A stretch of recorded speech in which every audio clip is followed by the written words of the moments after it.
Hello, salut à toi. Donc, re-bienvenue sur ma chaîne YouTube. La dernière fois qu'on s'est vu en facecam, c'était en mars, durant l'hiver. Je te re-souhaite la bienvenue. On est toujours chez moi, au Kraken, dans mon houseboat. Mais sauf que là, on est fin juin et il fait une chaleur à crever.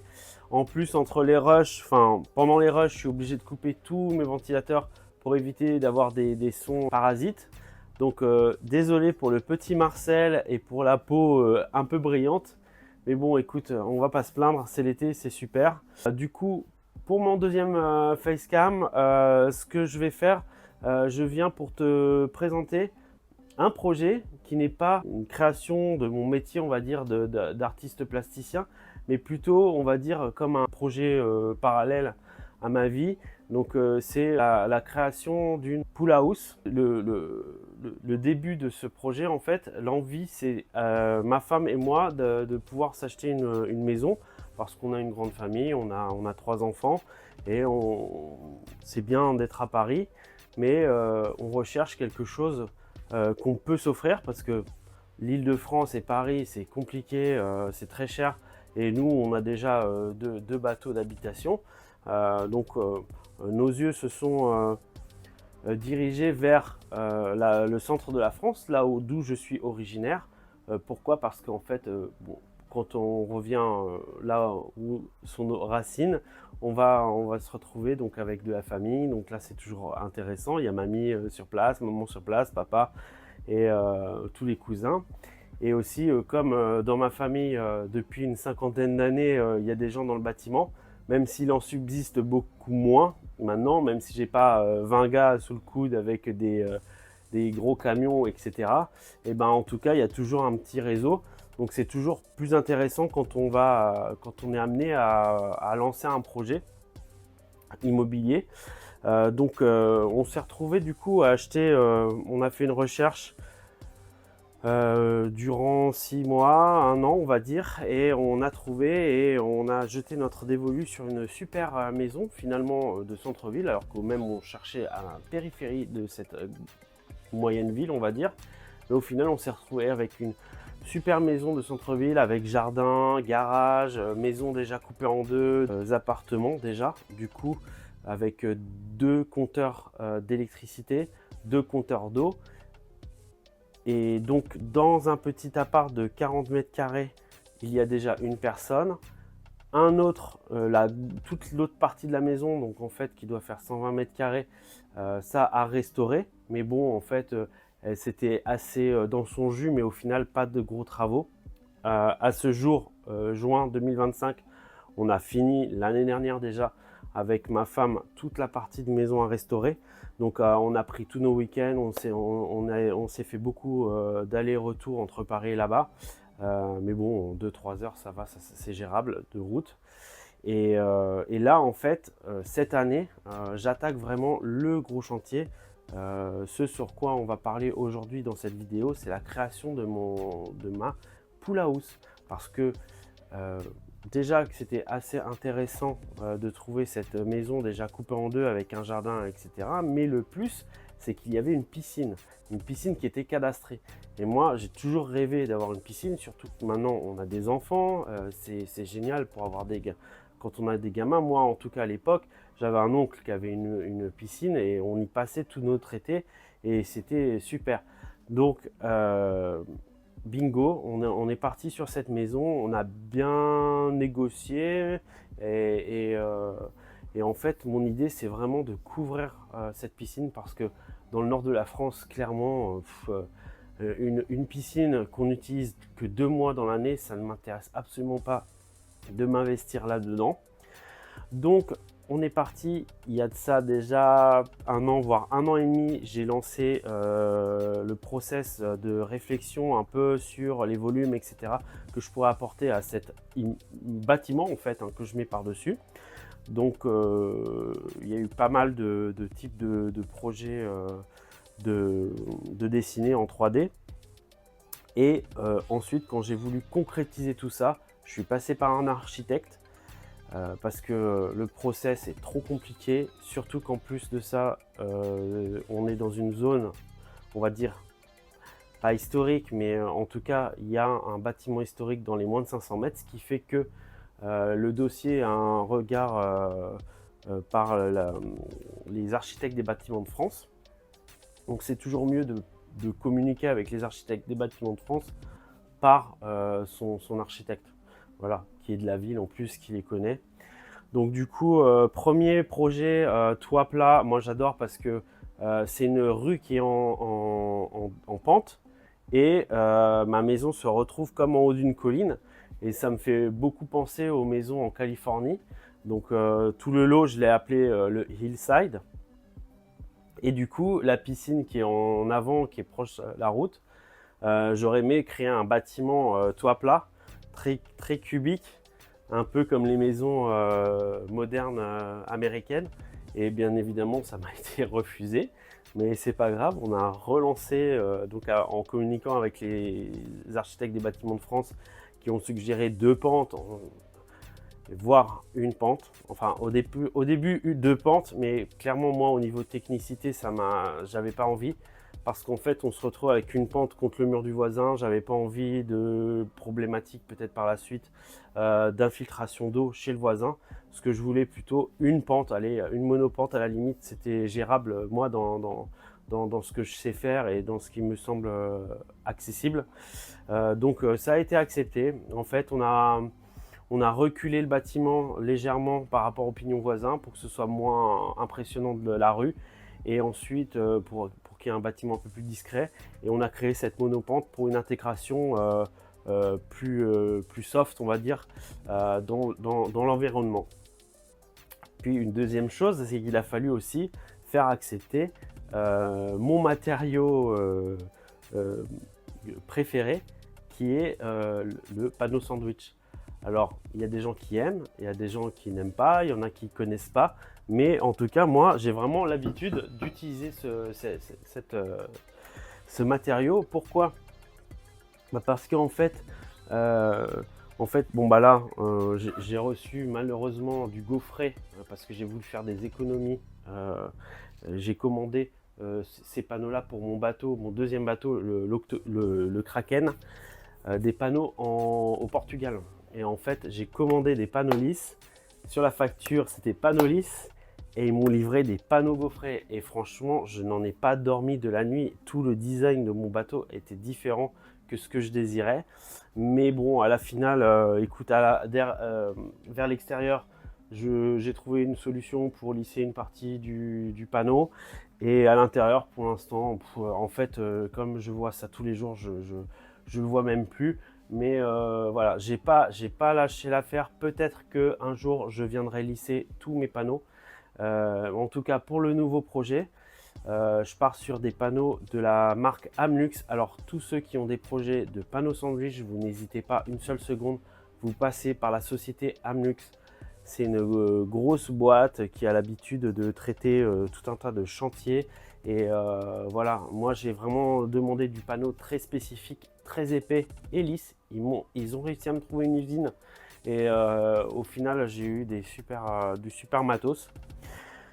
Donc en fait, j'ai fait accepter ce panneau sandwich pour ma création, hein, ma nouvelle pool house. Et donc pourquoi le panneau sandwich? Donc j'adore ça parce que en fait, t'imagines que pour créer un mur de façon plus conventionnelle, avec du parpaing, du crépi à l'extérieur, à l'intérieur, il aurait fallu plaquer, mais en plus de ça, c'est une pool house, donc il faut plaquer de façon à pas faire quelque chose qui craigne l'eau. Créer des isolations, etc. Pour le toit, il aurait fallu créer voilà, un toit avec des tuiles, etc. Là, c'est pas du tout le cas. Je pose 1 mètre par 1 mètre des panneaux finis intérieur et extérieur autoportant, c'est-à-dire que lui-même il se crée une autostructure et isolé de fou. En fait, un panneau sandwich, moi j'ai vraiment l'expérience depuis plus de 10 ans. J'habite dans des bateaux que j'ai créés en panneau sandwich. Et à la base, cette idée m'est venue en me disant, mais c'est pour créer des camions réfrigérés. Donc ce panneau-là, celui-là c'est 6 cm. 6 cm dans mon bateau, 60 mètres carrés, l'hiver, avec un petit chauffage comme ça, on se chauffe, on est en t-shirt. Au niveau économie d'énergie, c'est énorme, c'est ultra bien isolé. Par contre, pour tout ce qui est de l'isolation phonique, beaucoup moins, mais bon, personnellement, ça ne nous dérange pas, on entend le bruit de la pluie, etc. Et donc, en fait, je réitère pour la pool house. Donc, par contre, c'est en panneau ultra épais de 20 cm. Je me suis dit 20 cm, c'est l'épaisseur classique d'un parpaing. Donc, partons sur 20 cm. Il va avoir du coup une isolation thermique surdimensionnée et une finition directe à intérieur-extérieur.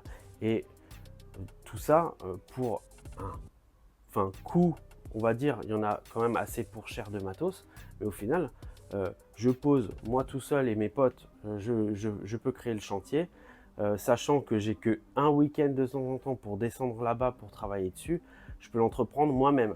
Donc si j'avais embauché des artisans pour me faire ça, ça m'aurait coûté 4 ou 5 fois plus cher, clairement.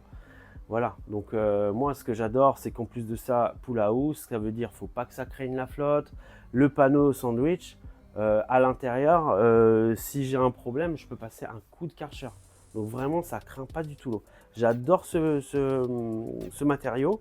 Et là, je vais vraiment le traiter extérieurement avec une peinture et puis comme un bardage très moderne.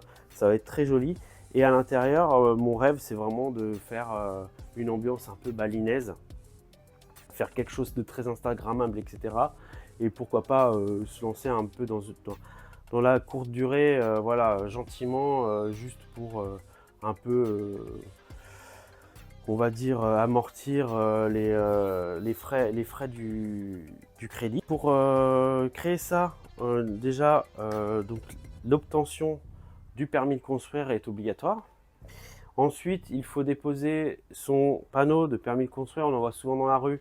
Donc dans la rue, et j'ai fait valider ça par un huissier de justice qui me valide bien que j'ai laissé pendant 2 ou 3 mois, je ne sais plus combien de temps, le panneau avant de commencer mes travaux, de façon à informer les gens du quartier que ici il va se trouver un nouveau chantier et ils peuvent se référer auprès de la mairie pour voir qu'est-ce qui va se passer et si quelque chose les dérange ou quoi, ils peuvent faire remonter l'info. En tout cas, ce n'a pas été mon cas. Tout s'est très bien passé et du coup, je suis en train de commencer le chantier. Donc là, fin juin, on est à la moitié de la création de cette habitation. Je trouve ça intéressant de faire donc la première partie, la partie 1 de la création de la pool house. Donc là, j'ai du coup passé par l'architecte, dépôt de permis de construire, acceptation du permis de construire. Et ensuite, j'ai préparé le terrain de me faire venir l'eau courante et me raccorder à l'égout. Parce que dans cette pool house, bien évidemment, comme beaucoup de pool house, il va y avoir douche, WC, ce qui est normal. Qu'est-ce que je vais faire aussi? Donc en fait j'ai fait casser aussi le local technique existant. J'ai déposé toutes les barrières en bois qui faisaient le contour de la piscine. Il y a des gros tuyas un peu moches et morts, à moitié morts, et qui me bousillent la dalle béton qui donne sur le garage en bas. Donc ça je zigouillerai tout, mais après la fin du chantier. Parce que j'aime cacher un petit peu et en plus j'ai bien raison parce qu'au final je me suis déjà fait voler. Alors je me suis fait piquer sur mon chantier dans la petite cabane de jardin que c'est de ma faute, j'ai laissé tout ouvert. Il a fallu qu'au bout d'1 an et demi quand même des mecs repèrent ça et soient venus se servir. Donc là tu vois en image là monsieur numéro 1 qui est passé vers 14 ou 15 heures repartir avec ma pauvre petite tronçonneuse que j'adorais tant. Et ensuite, la deuxième passage de son copain. Là, tu vois en bruyère, il porte mon niveau, enfin mon laser à bulle en fait, mon niveau laser et mon équerre laser. Donc, ça, c'est du matos qui m'a bien servi. Heureusement, j'en ai eu besoin avant. Je l'ai beaucoup utilisé avant pour faire mes semelles. Parce qu'en fait, le terrain, si tu veux, quand tu crées un bâtiment comme ça en panneau sandwich, le terrain a tout intérêt d'être de niveau. Et ton dessin au sol de tes tes semelles, en fait, ils ont intérêt d'être très bien, très perpendiculaires. Là, faut vraiment pas se louper parce qu'en fait, si tu veux, si ton terrain est légèrement en pente, et ben tes panneaux vont se retrouver à faire ça et ça va vraiment être très moche et ça va s'empirer au fur et à mesure que tu empiles tes panneaux. Donc vraiment, la base, il faut qu'elle soit nickel. Donc là, je me mettais la nuit et je prenais sur les 13 mètres du bâtiment, je posais, donc j'ai fait une semelle déjà de niveau en béton. Et ensuite, j'ai réglé mes U, donc mes semelles, ce qui va accueillir les panneaux sandwich, vraiment au millimètre, au poil, avec ce niveau laser. Donc là, de nuit, c'est top parce que tu vois très très bien, c'est nickel et franchement, c'est des outils merveilleux. Quand je me dis qu'à l'époque, ils avaient 3 fois rien pour mesurer tout ça, ils y arrivaient quand même, mais maintenant, putain, tu allumes ton niveau laser ou ton équerre laser, c'est génial, ça te fait un trait de 10 mètres par 10 mètres nickel d'équerre, et là c'est top. Donc ça a été pas mal de travail. Et ensuite, le début de la construction. Donc des énormes panneaux, vraiment très épais. Moi, j'avais eu l'habitude de travailler des panneaux beaucoup plus fins. Donc j'ai eu besoin de beaucoup de main d'œuvre, déjà pour la livraison. Donc merci à tous mes potes qui sont passés m'aider. Il y a eu Morad, Pierre-Yves, Romain, Mathieu, mon papa aussi qui est passé, franchement, et certainement d'autres que j'ai oubliés. Il y a eu Morad, je crois que j'ai dit aussi. Voilà, c'était une super journée. En tout cas, on a mis 3 heures à décharger tous les panneaux, énormément de panneaux. Et les panneaux de toit de 6,50 m par 1,10 m, 130 kg. Alors 130 kg, même à 6, ça paraît pas si lourd que ça. Mais franchement, je te jure que le panneau de 6,50 m à sortir du camion et à prendre à plusieurs pour venir placer, franchement, c'était une galère. Donc voilà, et du coup, ma grosse problématique sur ce chantier, c'était, du coup, je me retrouve avec ces panneaux de toit de 6,50 m de long, mais comment je vais faire pour les mettre là-haut? Parce que moi, vu que j'ai une monopente, je me retrouve, et puis en fait, le terrain est super galère. De toute façon, tu verras des 3D, hein. Je vais te poster des 3D en même temps quand je parle. Le terrain est très bizarre. En fait, il y a des niveaux descendants qui remontent, un mur il est plus bas que l'autre, etc.